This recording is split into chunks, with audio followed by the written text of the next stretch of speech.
Hello viewers, তো আজকে যে টপিকটা নিয়ে আলোচনা করব সেটা হচ্ছে ছাত্রছাত্রীর মনের মধ্যে বিভ্রান্ত যে মাধ্যমিকের পর কি পলিটেকনিক ইঞ্জিনিয়ারিংয়ে ভর্তি হওয়া ঠিক হবে কি না ঠিক হবে না দাদা বলো। তো দেখো, বলতে গেলে বেসিক্যালি যারা ডিপ্লোমা ইঞ্জিনিয়ারিং তোমরা করছো, নর্মালি আমি একটা এক্সাম্পল দিয়ে তোমাদের বোঝাচ্ছি যে দেখো, তোমাদের বলতে গেলে নর্মালি তোমরা যদি ডিপ্লোমা ইঞ্জিনিয়ারিংয়ে ভর্তি হও, তো তার ক্ষেত্রে বলতে গেলে তোমাদের সুবিধাটা কি, সুবিধাটা হচ্ছে তুমি বলতে গেলে একটা পারস্পেক্টিভ দেখো, বিএ গ্র্যাজুয়েশান যদি আমার ঘরে বলতে গেলে কারুর বা আমার যদি দিদিকে বা বোনকে যদি আমি মাস্টারি বা বলতে গেলে বিএ বিএসসি গ্র্যাজুয়েশান যদি করে রাখি, তো বলতে গেলে সে কি সরকারি চাকরি বা বেসরকারি চাকরির ক্ষেত্রে বলতে গেলে ম্যান্ডেটরি হবে মাধ্যমিকের পর করবো না উচ্চ মাধ্যমিকের পর করবো। তো ডেফিনেটলি বলতে গেলে তোমরা বলতে গেলে মাধ্যমিকের পরই বলতে গেলে তোমরা জেক্সপো দিয়ে 3 বছরে বলতে গেলে ডিপ্লোমা ইঞ্জিনিয়ারিং করো, ঠিক আছে।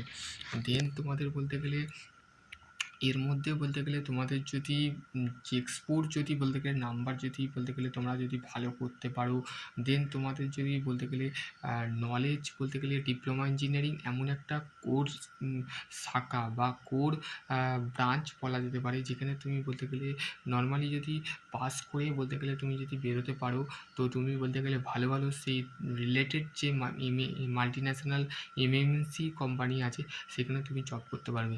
তো তো আশা করছি তোমাদের যদি এর মধ্যে যদি আরও কনফিউজ থাকে আমরা জেক্সপো আমরা পলিটেকনিক করবো না, আমরা অন্য একটা কিছু করবো করে আমরা বলতে গেলে ফিল্ডে, তো ভাই এরম করে চলবে না। তুমি যে সিদ্ধান্ত নিয়েছো সেই সিদ্ধান্তই স্টেপ নাও।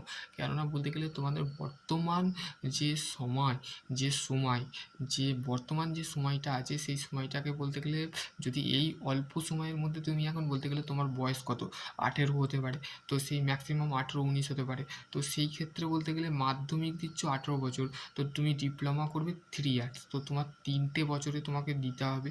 দেওয়ার পর তুমি যদি বিটেক করতে চাও, যদি তুমি সিএসটি ডিপার্টমেন্ট নাও বা অন্য কোনো ডিপার্টমেন্ট নাও, সিভিল নাও, মেকানিক্যাল নাও, ইলেকট্রিক্যাল নাও, তো ওর ক্ষেত্রে আলাদা। সিএসটি করলে তোমাকে বিটেক করতে হবে তারপরে।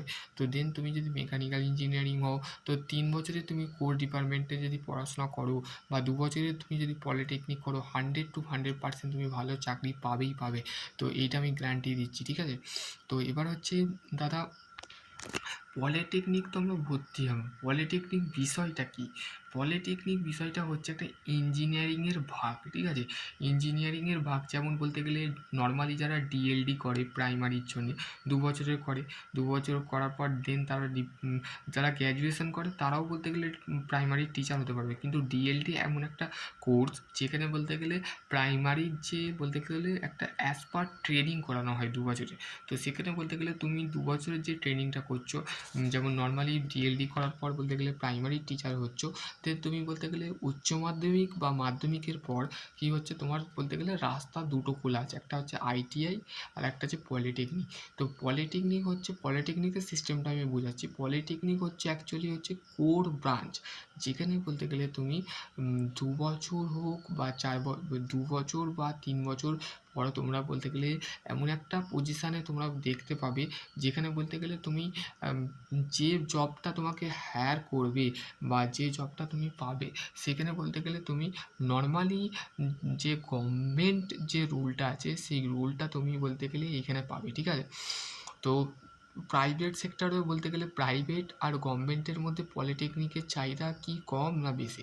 তো দেখো, প্রাইভেটের ক্ষেত্রে তো বলতে গেলে হিউজ পরিমাণ তোমার বলতে গেলে যে কোনো সেক্টরে তুমি যে কোনো ডিপার্টমেন্ট নাও, সি ডিপার্টমেন্ট হোক, সিভিল হোক, মেকানিক্যাল হোক, ইলেকট্রিক্যাল হোক, ইলেকট্রনিক্স হোক, মেকাট্রনিক্স হোক, এই সমস্ত ডিপার্টমেন্ট বলতে গেলে খোলাখুলি। এবং বলতে গেলে সরকারির ক্ষেত্রে কিছু কিছু সেক্টর আছে যেখানে most of importance of 3 department মানে 3টে ডিপার্টমেন্ট বা 4টে ডিপার্টমেন্টকে সিলেক্ট হয়।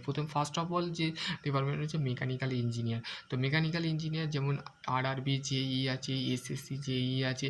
তো তারপরে হচ্ছে আরও সমস্ত যে ডিপার্টমেন্ট আছে, তারপরে হচ্ছে আরও আছে ইলেকট্রিক্যাল ইঞ্জিনিয়ার, ইলেকট্রনিক্স ইঞ্জিনিয়ারিং, তো এই সমস্তগুলো আছে।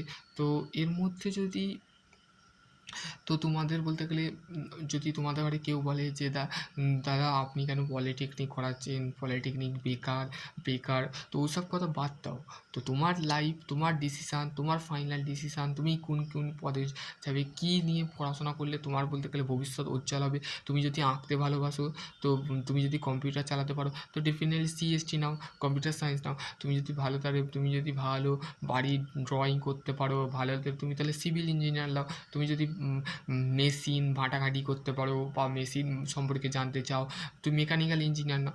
যদি তুমি কারেন্টের বলতে গেলে তুমি এই যে ইলেকট্রিক, এই যে বিদ্যুৎটা চলছে, এই যে বিদ্যুৎটা, বাড়ির যে বিদ্যুৎটা চলছে, এই বিদ্যুৎটা কিসে চলছে? এই বিদ্যুৎটা আমাদের ইলেকট্রিক্যাল সাপ্লাই বা ইলেকট্রিক্যাল এনার্জির মাধ্যমে এটাকে সাপ্লাই করা হচ্ছে। সেই এনার্জিটা কনভার্ট হচ্ছে আমাদের কিসে? মেন বোর্ডে। তো সেই ক্ষেত্রে তুমি যদি আরও এক্সপার্ট হতে চাও, তো তুমি ইলেকট্রিক্যাল ইঞ্জিনিয়ার নিতে পারো বা ইলেকট্রনিক্স ইঞ্জিনিয়ার নিয়ে পড়তে পারো। এই যে ট্রান্সফরমার, মেন ট্রান্সফরমার আমাদের বাড়ির পিছনে যে বলতে গেলে আমাদের নর্মালি যে আমাদের এতে লাগানো থাকে, মেন বলতে গেলে মেন লাইনে লাগানো থাকে ট্রান্সফরমার, স্টেপ ডাউন ট্রান্সফরমার, ঠিক আছে? তো এই ক্ষেত্রে বলতে গেলে তুমি যদি নিতে চাও, তো তুমি বলতে গেলে ইলেকট্রনিক্স নাও। হিউজ পরিমাণ ট্রেড আছে। মেকাট্রনিক্স হচ্ছে, আমি মেকাট্রনিক্স সম্পর্কে আলোচনাও করেছি। মেকাট্রনিক্স জিনিসটা কী? তো এটা হচ্ছে মেকানিক্যাল ইঞ্জিনিয়ারিং যারা করছো তারা অবশ্যই জানবেন মেকাট্রনিক্স জিনিসটা কী। Mechatronics is always is both of combinations parts and apart to the electrical and IT and computer and electronics departments always is called mechatronics, ঠিক আছে? মেকাট্রনিক্সের মধ্যে ডিজাইনস আছে, মেকাট্রনিক্সের মধ্যে আইটি আছে, মেকাট্রনিক্সের মধ্যে কম্পিউটার আছে, মেকাট্রনিক্সের মধ্যে ইলেকট্রনিক্স আছে। মেকাট্রনিক্সের ক্ষেত্রে আমাদের কী বলে, মেকাট্রনিক্সের ক্ষেত্রে আমাদের বলতে গেলে সমস্ত ডিপার্টমেন্ট হচ্ছে, সব থেকে বলতে গেলে বেস্ট ট্রেড হচ্ছে মেকানিক্যাল ইঞ্জিনিয়ারিং, ইলেকট্রনিক্স ইঞ্জিনিয়ারিং আর বলতে গেলে সিভিল ইঞ্জিনিয়ারিং। তো আশা করছি তোমাদের বলতে গেলে এই সমস্ত বৃত্তান্ত তোমাদের জানা গেল। তোমরা জেএক্সপো দিয়ে 3 বছরের ডিপ্লোমা করো, তো এটাই আশা রাখবো।